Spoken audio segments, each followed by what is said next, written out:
Welcome to This Just In, the show bringing you the latest advancements in healthcare, strategy, innovation, and public policy.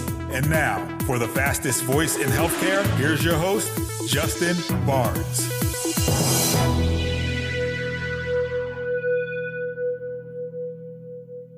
Thank you for tuning in and welcome to This Just In. I'm your host, Justin Barnes. In these segments, I'll bring you the latest advancements in healthcare, strategy, innovation, and public policy. As always, we're broadcasting from the This Just In studios on the Business Radio X network, as well as our Healthcare Now radio network.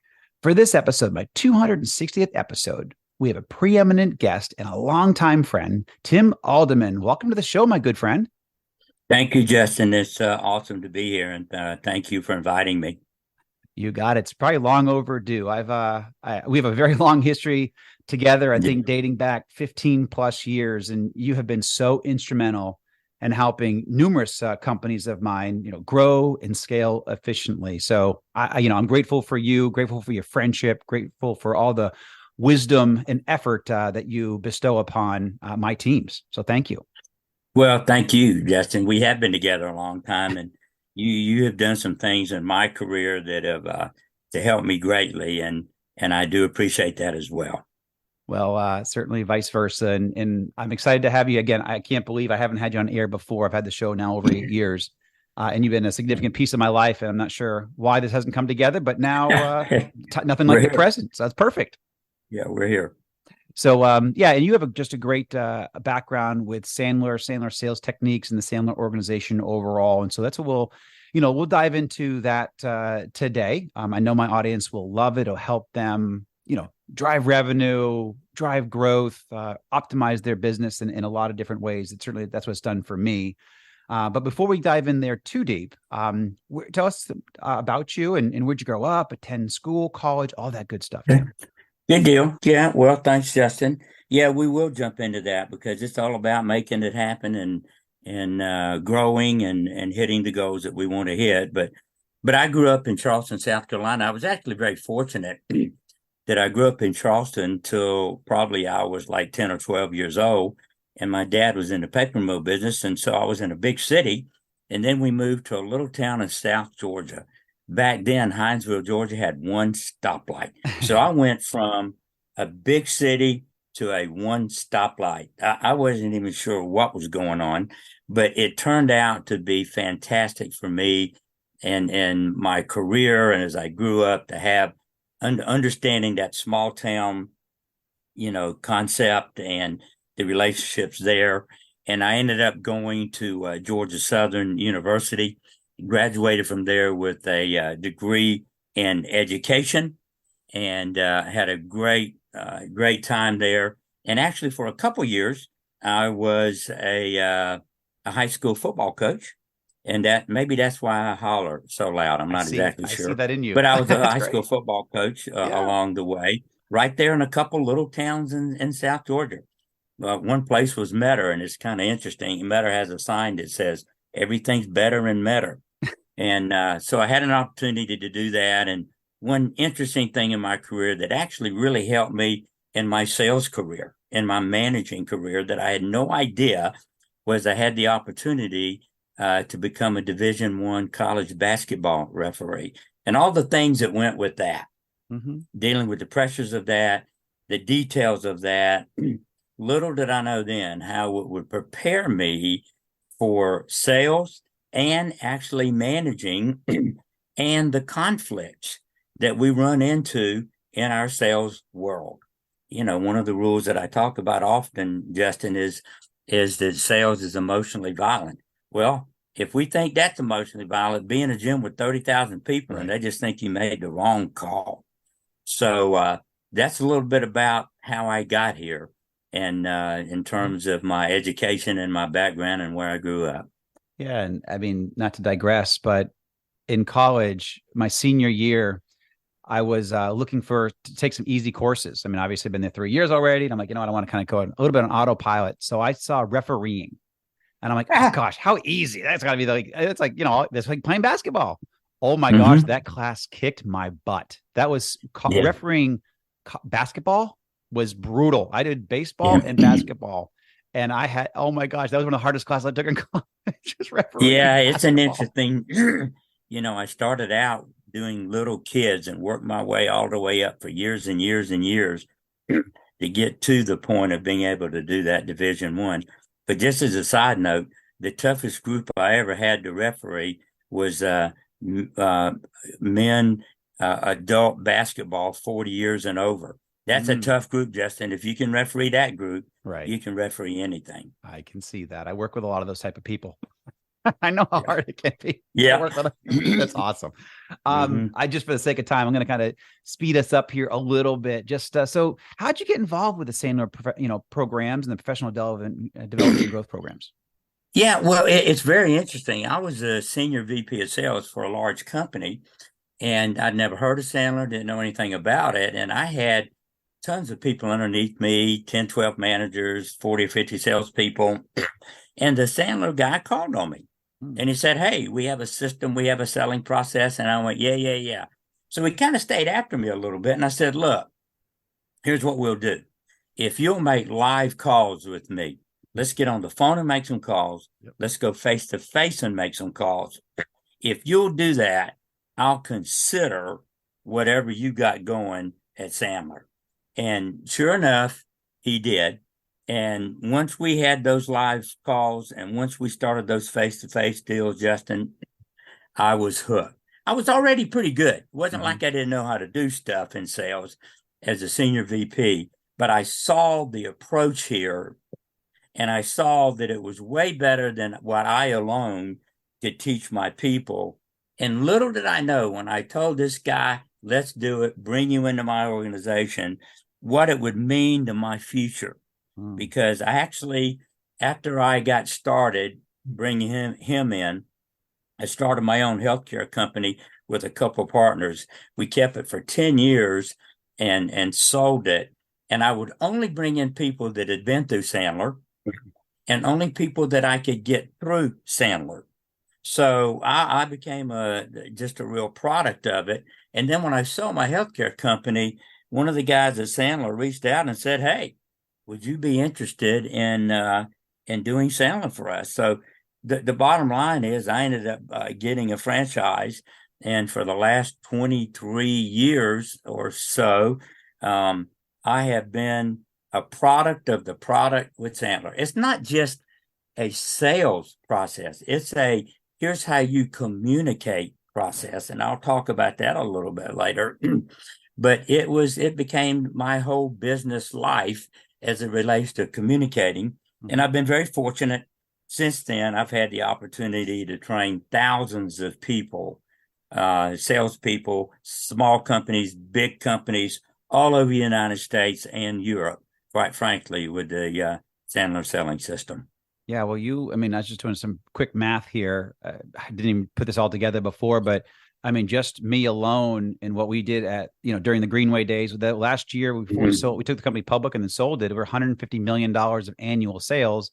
So you probably helped us, me just in my different companies drive over $750 million, maybe $1 billion in revenue. And that's, I mean, then you put on, that's just a software sales. Never mind the value behind that of the company. So multi-billion dollars of value in companies. So yeah, that was a tremendous run there, because when we started there were only a handful of salespeople, 3 or 4, something like that. Correct. To grow as big as Greenway got to.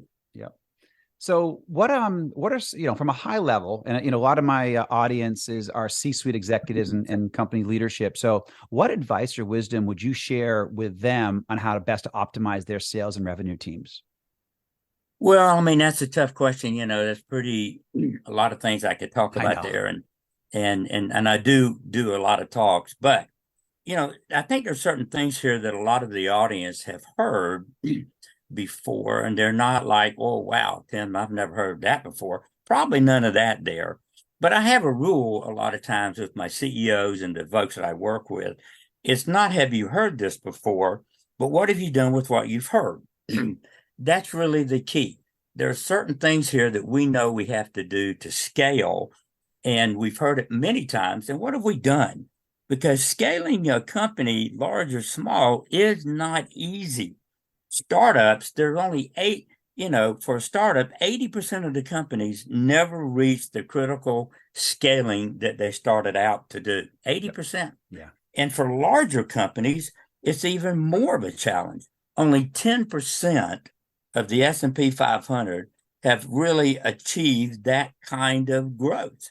So it's a difficult thing to do, but a few companies that have achieved that, if you kind of look at what they've done, the companies that I've been around, one thing is, and Justin, you being in your background will be able to key in on this, they've had a seamless integration, sort of an alignment between sales and marketing functions. In other words, there so many things today we see in silos. We got sales silo, marketing silo, customer interface silo, implementation silo. We got all these silos, but I do see more and more people moving now to where they're creating somebody that oversees and that is responsible for kind of the entire ecosystem, if you wish. Being able to pull all that data together and not just have siloed people in each individual silo dealing with it. And I think next, when we talk about optimizing the things that we know, and we obviously have to start with the right kind of people. And that's always a mystery. But, there's certain things we can do to at least minimize the mystique of getting the right people. Do we test them? Mm-hmm. And I'm not talking about a test that says you're hired, you're not hired, but it's a test that tells us what we're getting. It's a test that gives us the opportunity to interview them a little better. Fundamentally, what I like to use from a sports analogy is we want to make sure that we get the right people. We don't want to put a 140-pound person at a nose guard. Right. That's what some of these things help us do. Obviously, another way to optimize is what kind of management do we have? There's a stat from the Caliber Corporation that said 50% of the managers that took the survey said they do not have time to manage their people. What kind of answer is that? It's kind of counterintuitive, but how do we train our managers? Are they fire drill managers? Are they long-term managers? Or what kind of management training do we provide them? Are they coaches? Are they supervisors? Are they mentors? What do we do with them? How do we train them? And if you don't train them, don't be surprised at what you get. And then I guess thirdly, on the optimization piece would be, what kind of sales system do you have? What kind of process do you have that will allow you to scale in the process? So when you look at seamlessly getting together sales, marketing functions, and getting out of the silos, getting those people together, I think those are some things you have to do. A couple other things here, Justin, we could touch, and you tell me, when you want to go to the next question. But, we've got to get really, really good in today's world at prospecting.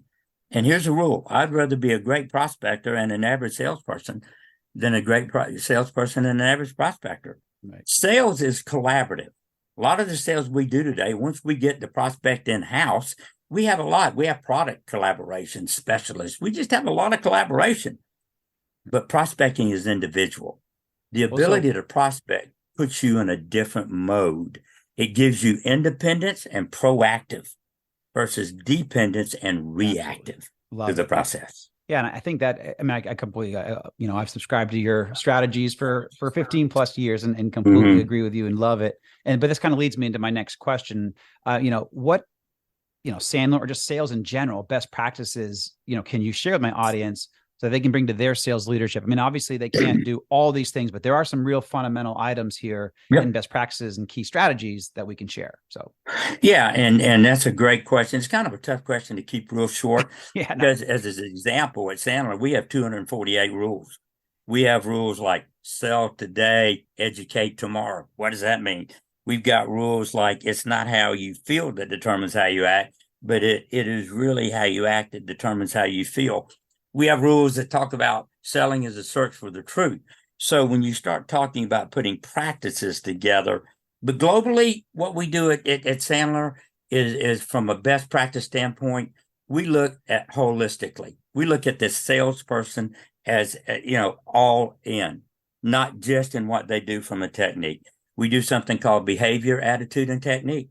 We understand that if you don't have the right behavior, meaning you're doing the actions you need to do every day, you don't have the right attitude. What's your attitude about your environment? What's your attitude about your company? What's your attitude about your competitors? What's your attitude about your prospects? We understand that you have to have that. We also work very hard on technique. Technique's actually the easiest thing to do. We can teach technique a little bit like riding a bicycle, but you got to have all three of those components. What are my actions? What are my attitudes? What are my behaviors? The other best practice that we have at Sandler is we like to call you focused versus we focused. Mm-hmm. You focused meaning we focus on the prospect, not focused on how good we are. And we work very hard on a best practice of learning how to disqualify earlier in the process. One of the things that we do at Sandler is we have that distinguishes us very differently is we have major reinforcement. We reinforce weekly, monthly. It is a difficult job.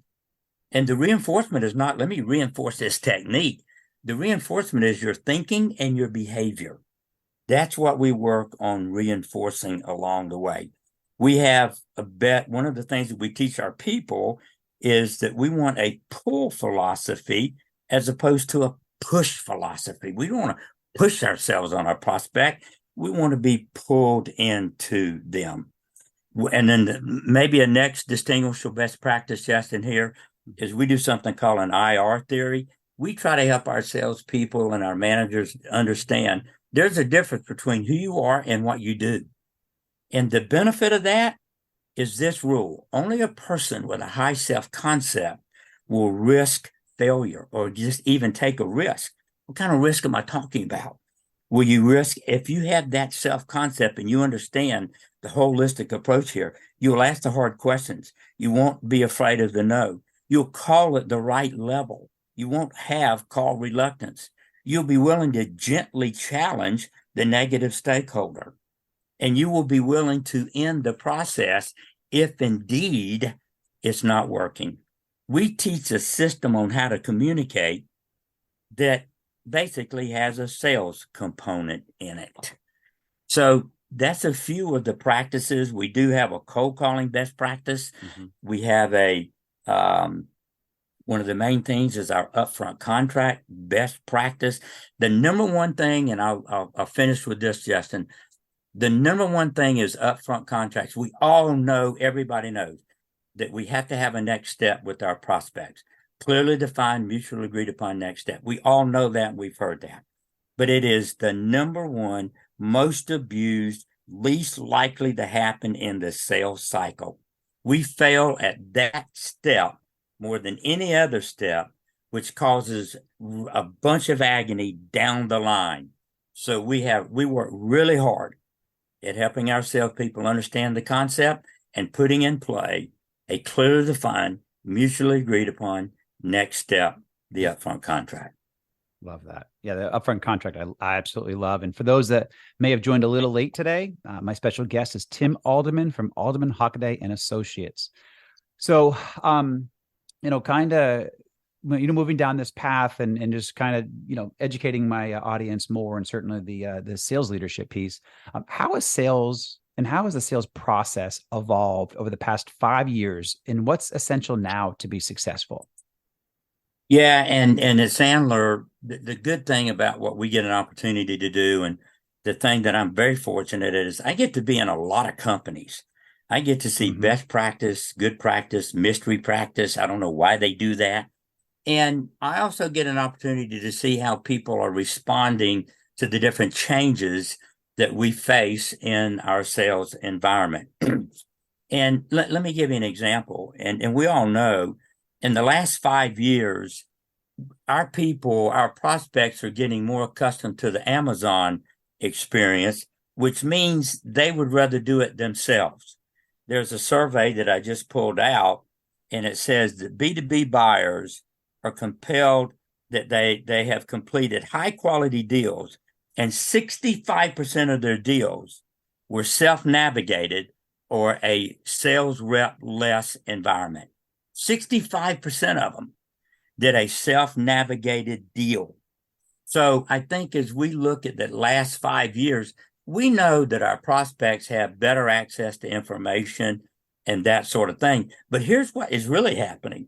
Not only do they have better access, they have detailed access. They have detailed information, not a high level information. So we're having to meet with prospects. They may be rounding third base when we say hello. Mm-hmm. So how does that change our value proposition as salespeople? What do we have to do now to become value instead of saying, hey, let me show you this or that? They already know that. They already know that. So we have to really begin to understand how we can position ourselves to help these guys that are rounding third instead of treating them like they're still on first base, understanding that our prospects are looking for a less rep-led environment. Here's a statistic for you. 83% of buyers say it's critical for salespeople to help them obtain their goals. Mm-hmm. They're not looking at my product, my services. Can you help me obtain my goals? But only 17% believe that salespeople actually do that. So as we look at what's changed, Justin, that is definitely one of the things that have changed in our sales environment. That's why 80% of companies fail because only 17% of their salespeople actually make a difference. That's great. That's right. Yeah. That's right. That's excellent. So we have time for one more question. Okay. Let's now pull out the crystal ball, which is I love this part of the show. What do you think CEOs and corporate leadership need to be thinking about from a sales and revenue perspective in 2 to 5 years from now? Because we've actually watched how the market has shifted over the past couple of years, and we've certainly just talked about that. But what do we need to look out for in the next 2 to 5 years, and what evolutions in the sales process could arise or be a game changer, or we must be ready to successfully navigate? Tough question. Yeah, and that's obviously a crystal ball question. It's kind of hard. I think one of the things that Jeff Bezos said was when somebody asked him that question, he said, well, let's figure out what's going to stay the same for the next 5 years. Things change so fast. What's going to stay the same? But I do think that understanding what I just talked about on the B2B that the buyers are looking at. Let me give you an example. What's gravitating.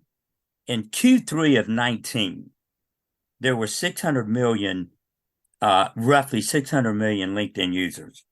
On Q3 of 2020, there were 700 million LinkedIn users.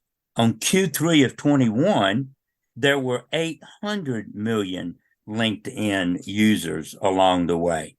So think about the impact of that as we talk.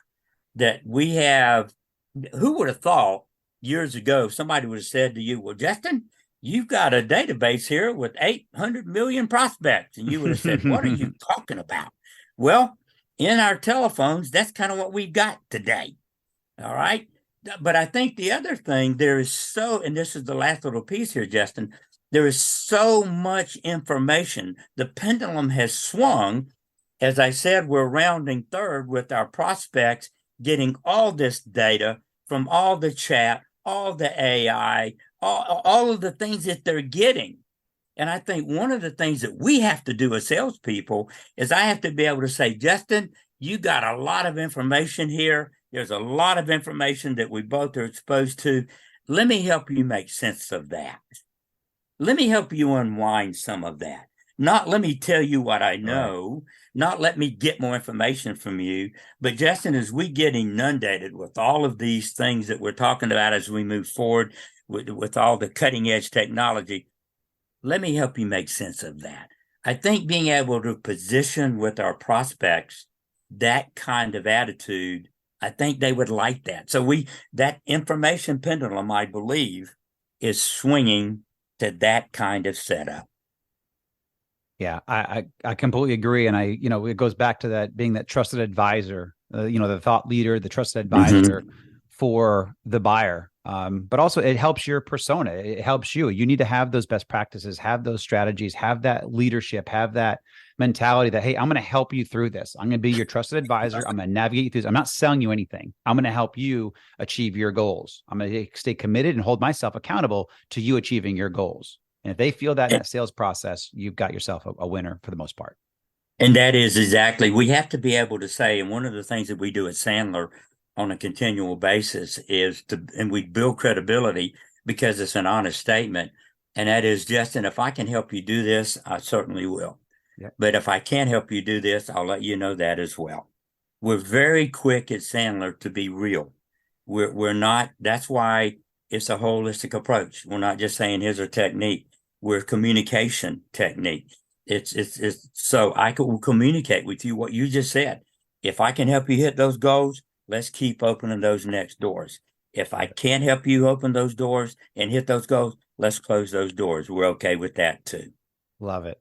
Tim, thank you so much, my friend. It was great to have you on air. Well, thank you. It's been awesome. I love talking about this. I love dealing, and I'm not trying to just toot the Sandler horn, but there are people I've had the opportunity to work with for years and years that really have had the opportunity just to communicate better in general. So this is not just a business skill, but a life skill.